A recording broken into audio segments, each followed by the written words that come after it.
दोस्तों, कुछ साल पहले मेरी एक सहेली ने सिर्फ 50 की उम्र पार की थी। लगभग 8 दिनों के बाद वह एक बीमारी से पीड़ित हो गई थी और उसकी जल्दी ही मृत्यु हो गई। ग्रुप में हमें एक शोक संदेश प्राप्त हुआ कि दुख की बात है, वह हमारे साथ नहीं रही। Rest in peace. 2 महीने के बाद मैंने उसके पति को फोन किया। ऐसे ही मुझे लगा कि वह बहुत परेशान होगा क्योंकि ट्रैवल वाला जॉब था। अपनी मृत्यु तक मेरी सहेली सब कुछ देख लेती थी।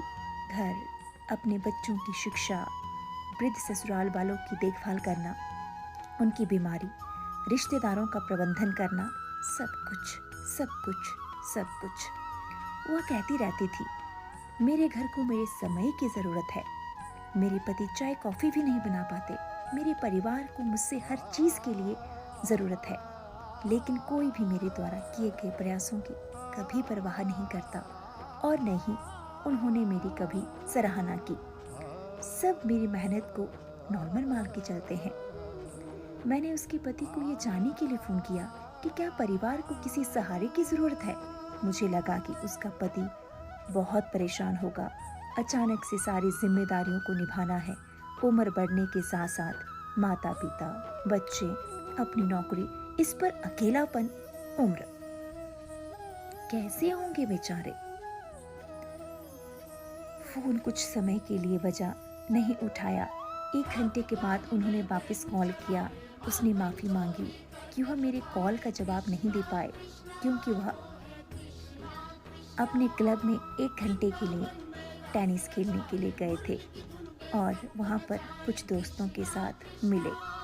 इस तरह से कुछ बताया, यह सुनिश्चित करने के लिए कि उनका समय ठीक से गुजर जाए। यहाँ तक कि उन्होंने अपना अब पुणे में ट्रांसफ़र भी करवा लिया, इसलिए अब ट्रैवल नहीं करना पड़ता।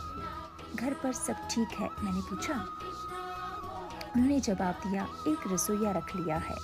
थोड़ा और पेमेंट किया तो वह किराने का सामान और सब्जी फल वगैरह भी ला देगा। उन्होंने अपने बूढ़े माता पिता के लिए एक फुल टाइम केयर टेकर रख ली थी। ठीक चल रहा है, बच्चे भी ठीक है, जीवन धीरे धीरे सामान्य स्थिति में लौट रहा है, उन्होंने मुझसे कहा। मैं मुश्किल से 1-2 वाक्य बोल पाई और हमारी बात पूरी हो गई। मेरी आंखों में आंसू आ गए। मेरी सहेली मेरे ख्यालों में आ रही थी। उसने अपनी सास की छोटी सी बीमारी के लिए हमारे स्कूल के पुनर्मिलन तक को छोड़ दिया था। वो अपनी भतीजी की शादी में भी नहीं गई क्योंकि उसको अपने घर में मरम्मत का काम देखना था। वह कई मज़ेदार पार्टियां और फिल्में भी चूक गई थी क्योंकि उसके बच्चों की परीक्षा थी और उसे खाना बनाना था। उसे अपने पति की ज़रूरतों का ख्याल रखना था। उसने हमेशा कुछ प्रशंसा और कुछ पहचान की तलाश की थी जो उसे कभी नहीं मिली। आज मुझे उसका कहने का मन हो रहा है, यहाँ कोई भी अपरिहार्य नहीं है और कोई भी याद नहीं किया जाएगा। यह सिर्फ हमारे दिमाग का भ्रम है।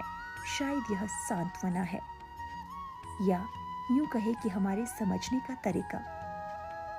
जब आप दूसरों को खुद से पहले रखते हैं तो वास्तव में आप यह भी दिखा रहे होते हैं कि आप पहले नहीं हैं। Reality waits. उसके मरने के बाद उन्होंने 2 और नौकरानियां रख ली थी और घर ठीक से चल रहा था।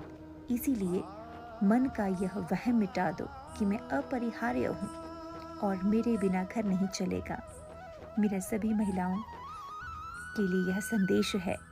सबसे महत्वपूर्ण बात यह है कि अपने लिए समय निकालें, अपने दोस्तों के साथ संपर्क में रहें, बात करें, हंसें और आनंद लें। अपने शौक को पूरा करें, अपने जुनून को जियो, अपनी जिंदगी को जियो। कभी कभार वो उन चीज़ों को भी करें जो करने में आपको मज़ा आता है। दूसरों में अपनी खुशी मत देखो, तुम भी कुछ खुशियों के हकदार हो, क्योंकि अगर तुम खुश नहीं हो तो तुम दूसरों को खुश नहीं कर सकते। हर किसी को आपकी ज़रूरत है, लेकिन आपको भी अपनी देखभाल और प्यार करना है। आपको भी इन सब की ज़रूरत है। हम सभी के पास जीने के लिए केवल एक ही जीवन है, इसीलिए इसे अच्छे से जिए क्योंकि ज़िंदगी बहुत खूबसूरत है।